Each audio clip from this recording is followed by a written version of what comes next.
Hello यूनानियंस, कैसे हैं आप सब। उम्मीद करता हूँ आप खैर के साथ हो। मैं डॉक्टर जे एम हाशमी आपका यूनानिमस एजुकेशन चैनल में बहुत बहुत खैर मकदम करता हूँ। आज एक नई वीडियो आपकी खिदमत में पेश करता हूँ। आज हम बात करेंगे अरकान की। अरकान जो कि उमूर तबैया का पहला अम्र है, यानी कि पहला पिलर है, ये बात करी थी। तो आज हम बात करेंगे अरकान के बारे में। अरकान जिसे हम एलिमेंट्स भी कहते हैं। तो चलिए शुरू करते हैं। सबसे पहले हम डेफिनेशन देखते हैं अरकान की। अरकान को एलिमेंट्स भी कहते हैं। अरकान को अनासिर, अजसाम बसीता, उत्सात भी कहते हैं। अरकान से मिलकर ही दुनिया की सारी चीजें बनी हैं। अनासिर, अरकान को अनासिर भी कहते हैं, ठीक है। अजसाम बसीता, अजसाम यानी कि कोई एक बॉडी, बसीता, अजसाम बसीता वो चीज होती है जिसको फर्दर डिफरेंशिएट ना किया जाए, जिसको और ज्यादा ना तोड़ा जा सके, बिल्कुल सिंगुलर। उससे कुछ साथ भी कहते हैं। अरकान से मिलकर ही दुनिया की सारी चीजें बनी हैं। जितने भी हमारे पेड़ पौधे, जानवर, जितनी चीजें हैं सब हमारी अरकान से मिलकर बनी हैं। फॉर एग्जाम्पल हम लेते हैं, चलिए पानी को लेते हैं यहाँ पे। एग्जाम्पल के तौर पे हम यहाँ लेते हैं पानी, H2O। H2O है हमारा पानी। तो इसके अंदर क्या है, इसमें भी हमारे दो एलिमेंट्स हैं। एक एलिमेंट हमारा हाइड्रोजन है और एक एलिमेंट हमारा ऑक्सीजन है। तो इससे मिलकर हमारा पानी बना है। और फर्दर चीजें, दुनिया की हर चीज किसी न किसी चीज से मिलकर बनी है। तो ये तो थी हमारी अरकान की डेफिनेशन। उसके बाद देखते हैं अरकान के मुतालिक इख्तिलाफ। हर दौर में हमेशा इख्तिलाफ रहे हैं अतिबाओं के बीच में। तो एक अनासिर के मानने वाले 5 गिरोह थे। पहले के टाइम पे ऐसे होता था, फिलॉसफीज हुआ करती थी पहले। तो एक अनासिर के मानने वाले 5 गिरोह थे, जिसमें कि पहला गिरोह मानता था कि पूरी दुनिया वेपर से बनी है, यानी कि पूरी दुनिया भाप से बनी है। दूसरे मानते थे कि पूरी दुनिया जो है आग से मिलकर बनी है, जिनको हरकलितस कहते थे। हरकलितस कौन थे? जो ये मानते थे कि पूरी दुनिया आग से बनी है। हवा को मानने वाले एनर्जीमस थे। तीसरा गिरोह ये मानता था कि पूरी दुनिया हवा से बनी है मिलकर। और चौथा गिरोह मानता था कि पानी से मिलकर दुनिया बनी है। इनको थैलियस कहते थे, यानी कि जो लोग पानी को अनासिर मानते थे उनको थैलियस कहते हैं। और मिट्टी को अनासिर मानने वाले परीफेरस, यानी कि जो लोग ये मानते थे कि पूरी दुनिया सिर्फ मिट्टी से बनी है। ये तो थे एक अनासिर के मानने वाले 5 गिरोह। फिर हम चलते हैं नेक्स्ट स्लाइड को। दो अनासिर के मानने वाले 3 गिरोह थे, यानी कि 3 ग्रुप थे, जिसके अंदर छठवां गिरोह मानता था कि पूरी दुनिया जो है आग और मिट्टी से बनी है।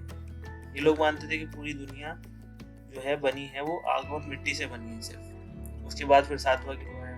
7वां गिरोह मानता था कि मिट्टी और पानी से मिलकर बनी है। फिर 8वां गिरोह ने अपनी फिलॉसफी दी। उन्होंने कहा कि हवा और अर्थ से मिलकर बनी है पूरी दुनिया। इसके बाद जो है फिर 3 अनासिर के मानने वाले लोग आए। ये मानते थे कि सिर्फ 3 अनासिर से ही पूरी दुनिया मिलकर बनी है। तो कौन कौन थे हमारे? इसमें हमारा 9वां गिरोह था, 10वां गिरोह था और 11वां गिरोह था। 9वां गिरोह क्या मानता था? 9वां गिरोह का मानना था कि आग, हवा और मिट्टी से दुनिया बनी है। पूरी दुनिया आग, हवा, मिट्टी से मिलकर बनी है। पानी हवा की बदली हुई सूरत थी। ये मानते थे कि पानी जो है हवा की बदली हुई सूरत है। जैसे अगर पानी को अगर हम गर्म करें तो वो क्या होगा? वेपर्स बन जाएंगे। तो ये लोग भी यही मानते थे कि पानी जो है हवा की बदली हुई सूरत है। उसके बाद 10वां गिरोह था। 10वां गिरोह ये मानता था कि हवा, पानी और मिट्टी, इन 3 चीजों से मिलकर पूरी दुनिया बनी है। आग हवा की बदली हुई सूरत मानते थे। ये लोग मानते थे कि हवा जो है हमारी एयर, वो ही गर्म होकर आग बनी है। ये लोग ये मानते थे। उसके बाद 11वां गिरोह आया। 11वां गिरोह था कीमियादाओं का गिरोह। ये काफी इंपॉर्टेंट है। तो 11वां गिरोह था, ये मानता था कि दहन, मिल और किब्रित, यानी कि दहन हम ऑयल को कहते हैं और मिल सॉल्ट को कहते हैं और किब्रित हम यहाँ गंधक को कहते हैं, यानी सल्फर। 11वां गिरोह इसीलिए कीमियादाओं का गिरोह कहा गया क्योंकि ये केमिकल्स थे। ये मानते थे कि ऑयल, सॉल्ट और सल्फर से पूरी दुनिया मिलकर बनी है। चलिए नेक्स्ट स्लाइड पे चलते हैं। उसके बाद 4 अनासिर के मानने वाले, काफ़ी इम्पोर्टेंट है।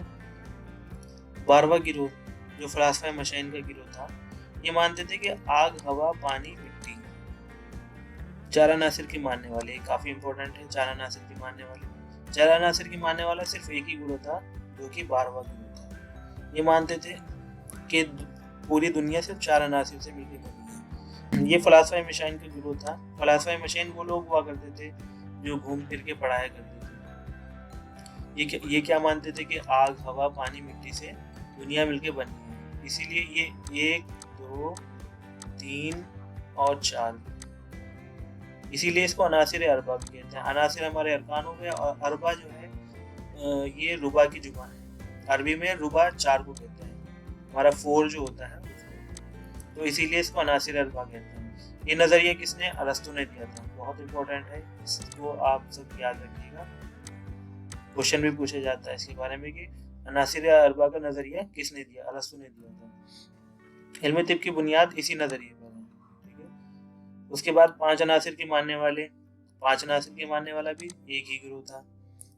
कौन सा? 13वां गिरोह, ठीक है।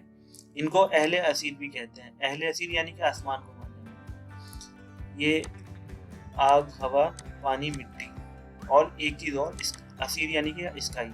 ये लोग मानते थे कि आग, हवा, पानी, मिट्टी और आसमान से मिलकर ही चीज़ें सब दुनिया की बनी हुई हैं।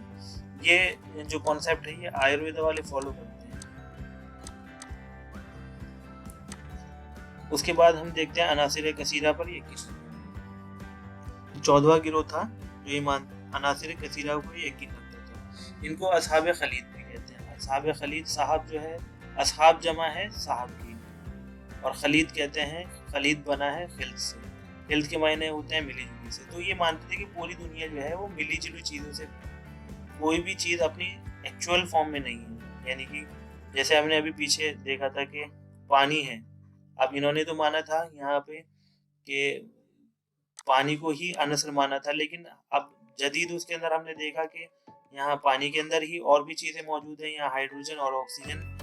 तो इनका ही मानना था कि पूरी दुनिया अनलिमिटेड चीज़ों से मिलकर बनी है और कोई भी चीज़ अपने सिंगुलर फॉर्म में नहीं है।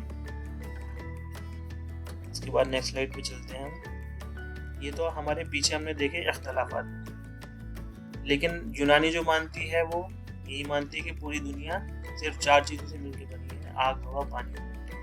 इसके बाद हम देखते हैं अनासिर का तबाई मकाम और इसके आराज और वजूद अनासिर। अनासिर के तबाई मकाम यानी कि कौन सा अनासिर कहाँ पर है, इसके आराज यानी कि ज़रूरत क्या क्या है इनकी, और वजूद अनासिर क्या है, ठीक है। ये हमने यहाँ आप अलग अलग डिनोट्स किए हैं। यहाँ पे ब्राउन कलर से हमने किए हैं मिट्टी, यहाँ पे मिट्टी, और ब्लू कलर से हमने यहाँ पे डिनोट किए है हमारे पानी को, वाइट को हमने एयर, और ऑरेंज से हमने आग। तो सबसे पहले बात करते हैं अनसरे अर्ज के बारे में, यानी कि मिट्टी, सॉइल के बारे में। सबसे पहले बात करते हैं अनसरे अर्ज के बारे में। इसका कैफियत क्या है? कैफियत यानी कि इसकी कैफियत क्या है? इसकी कैफियत है बारिद याबिस, यानी कि मिट्टी जो होती है वो बारिद ठंडी होती है, याबिस यानी ड्राई होती है, ठीक है। ठोस और वजनी होता है, मिट्टी भारी होती है, मरकज में होती है, ठीक है। मकसद क्या होता है इसका यहाँ पर? मकसद ठोस मुरक्कबात बन सके और शक्ल और हैयत महफूज रहे। हम एक छोटा सा, मैं आपको एग्जांपल देता हूँ कि ये हमारी ज़मीन है, फॉर एग्जांपल ज़मीन है, उसके ऊपर, ज़मीन के ऊपर क्या है? ज़मीन के ऊपर हमारा पानी है,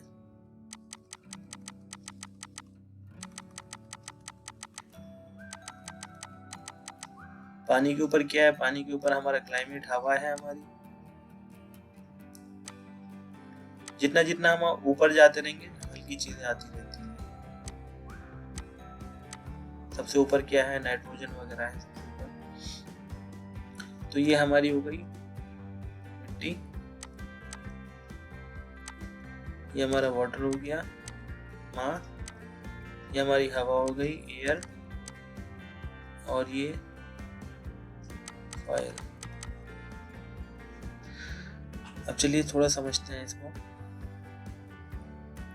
तो हमें बताया कि इसका मकसद क्या है, ठोस मुरक्कबात बन सके, शक्ल और हैयत महफूज रखे। इसका मकाम क्या है, इसका मकाम मरकज में होता है, ये ना इसका मकाम मरकज में होता है, मरकज यानी कि बिल्कुल सेंटर के अंदर यहाँ पर। उसके बाद दूसरे अनासर पे चलते हैं, अनासर माँ की बात करते हैं। अनासर माँ यानी कि माँ पानी को बोलते हैं। कैफियत इसकी क्या होती है, बारिद और रतब। बारिद यानी कि ठंडा होता है, रतब यानी कि हमारा मॉइस्ट होता है। अनसर अर्ज के ऊपर और अनसर हवा से घिरा होता है, यानी कि देखिए अभी हमने देखा क्या है यहाँ पे, अनसर अर्ज के ऊपर, ये हमारा अनसर अर्ज है, इसके ऊपर है पानी, और अनसर हवा से घिरा, और अनसर हवा से घिरा हुआ है, ये हमारे एयर है, इससे घिरा हुआ है, इन दोनों के बीच में है। इसका मकसद क्या है, मकसद है इसका मुख्तलिफ शक्ल इख्तियार करना। आगे हम एक छोटा सा एग्जांपल देंगे जिससे आपको ये बात समझ में आ जाएगी। उसके बाद देखते हैं हम अनसर हवा की बात करते हैं। अनसर हवा हमारी एयर, कैफियत क्या है, हार रतम। अनसर माँ से हल्का, अनसर नार से वजनी होता है। कोई भी चीज होगी अगर हल्की होगी तो ऊपर जाएगी, भारी होगी तो नीचे आएगी। तो यहाँ पे क्या लिखा है कि अनसर माँ से हल्का। अनसर माँ यानी कि हमारा पानी से हल्का होता है, पानी से हल्का है तो ऊपर जाएगा। नार से वजनी होता है, नार यानी कि आग जो है वो हवा से भी हल्की होती है क्योंकि गर्म होती है, गर्म चीज हमेशा ऊपर जाती है, तो ये इसलिए यहाँ पे आ जाता है। अनसर नार से घिरा हुआ होता है, यानी कि अब ये देखिए अनसर नार से घिरा हुआ है ना, ठीक है। मकसद क्या है इसका, तखलकुल पैदा करना। तखलकुल यानी कि बीच में स्पेस पैदा करना। खला से बना है तखलकुल, जिससे मुरक्कबात हल्के हो सके। किसी भी चीज में एयरेशन होगा चीज हल्की होगी, ठीक है। उसके बाद बात करते हैं अनसर नार के बारे में। अनसर नार हमारी फायर, आग। कैफियत क्या है इसकी, हार याबिज। हार यानी कि ये हॉट होगा और याबिज यानी ड्राई होगी। अनसर हवा को घेरे हुए है, अब ये अनसर हवा को घेरे हुए है। अब ये देखिए सबसे, ये अनसर हवा है, इसको उसने घेर रखा है, ठीक है। ये अनसर हवा है हमारा पूरा, और इसने आग ने इसको घेरा हुआ है, ठीक है। मकसद क्या है, मकसद यानी कि नुज़्ज देना। मकसद है नुज़्ज देना, नुज़्ज यानी कि पकाना यहाँ पे, और मुरक्कबात मजबूत और हल्के हो सके। यहाँ पे एक छोटा सा एग्जांपल देते हैं, आपको सारी चीज समझ में आ जाएगी। फॉर एग्जांपल, एक कुम्हार है जो घड़ा बनाता है, ठीक है। अब वो क्या करेगा, सबसे पहले मिट्टी लेगा, ठीक है। मिट्टी, उसके पास मिट्टी होगी, अब डायरेक्ट मिट्टी से तो वो बना नहीं सकता, तो वो क्या करेगा, उसके अंदर पानी ऐड करेगा, उसके अंदर पानी ऐड करेगा, उसके बाद ये लुगदी बन जाएगी, ठीक है। पानी हमने यहाँ देखा, मकसद क्या है, मुख्तलिफ शक्ल इख्तियार करना, तो इसकी हेल्प से शेप दे सकेगा इसको। एयर जो है, एयर क्या करेगी, इसके अंदर तखलकुल पैदा करेगी, ये बना के इसको रख देगा, पानी उड़ जाएगा इसका, और ये वजन में हल्का हो जाएगा। उसके बाद कैफियत नार, सबसे लास्ट में क्या होगा कि जब घड़े की शक्ल में आ जाएगा ये, उसके बाद इसको आग पर रख दिया जाएगा, आग के अंदर पकाया जाएगा, जिससे इसके अंदर मजबूती आ जाएगी, ठीक है। तो ये एक छोटा सा एग्जांपल था, उम्मीद करता हूँ आपको इससे समझ में आए। उसके बाद हम चलते हैं नेक्स्ट स्लाइड पे, अनासिर अरबा। अब यहाँ पे हम कैफियत देखते हैं। तो कैफियत दो हैं यहाँ पर हमारी, कैफियत फ़ाइला यानी कि एक्टिव हमारी, और कैफियत मुनफाइला यानी कि पैसिव, ठीक। कैफियत फ़ाइला कौन कौन सी होती है, कैफियत फ़ाइला हरारत और बरूदत होती है। ये क्वेश्चन भी आता है कि कैफियत फ़ाइला कौन कौन सी है, तो आप इसको याद रखिएगा। हरारत यानी कि हमारा ये हॉट होगा, ठीक है, और बरूदत यानी कि ये कोल्ड होगा, ठीक है। ये दोनों हो गई। उसके बाद कैफियत मुनफाइला, ये हमारी आ गई रतूबत यानी कि ये मॉइस्ट होगी, और यबूसत यानी कि इसमें ड्राई। अब देखते हैं कि इसके अंदर किसका मिजाज क्या होता है। हवा के अंदर क्या होता है, हमने जैसे देखा कि हवा के अंदर हरारत होती है और रतूबत होती है। तो यहाँ से हम ये देखते हैं कि हरारत किस चीज़ की है। हरारत एक तो है हमारी हवा के अंदर, हरारत है आग के अंदर। यहाँ इसका हवा का मिजाज देखते हैं कि हवा में देखिए क्या क्या चीज़ है। सबसे पहले ये एरो देखिए, ये एरो जो है सतह की हरारत, यानी कि यहाँ हम लिखते हैं हार। और क्या है इसके अंदर, ये एरो जो है ये बता रहा है इसके अंदर रतूबत, यानी कि इसका मिजाज क्या हो गया, यानी कि हवा गर्म होगी और उसके अंदर मॉइस्चर होता है। उसके बाद दूसरे पे आते हैं नस्ल माह के ऊपर। नस्ल माह के अंदर क्या क्या होता है, एक तो बरूदत, ठीक है, यानी कि ठंडा होता है, और रतूबत, यानी कि इसका मिजाज क्या हुआ, बारिद रतब। ओके, उसके बाद नेक्स्ट देखते हैं हमारा आग। आग के अंदर क्या होता है, आग के अंदर हमारी हरारत होती है और ये वसत होती है। तो आग का मिजाज क्या हुआ, हार याबिस, ठीक है, यानी कि गर्म होगी और ड्राई होगी। उसके बाद हम देखते हैं मिट्टी का। मिट्टी के अंदर मिट्टी का मिजाज क्या है, मिट्टी का मिजाज बारिद और याबिस, यानी कि बारिद याबिस।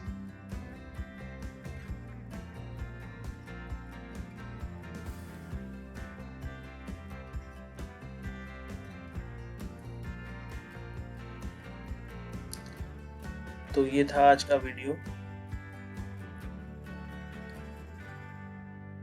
तो कैसा लगा आपको दोस्तों ये वीडियो? अगर आपको ये वीडियो अच्छा लगा हो तो इसको लाइक कीजिए, हमारे चैनल को सब्सक्राइब कीजिए और अपने दोस्तों के साथ ये वीडियो शेयर कीजिए। हम कोशिश करेंगे और वीडियो लाने की अपने चैनल पर इसी तरीके से। तब तक के लिए ख्याल रखिए आप।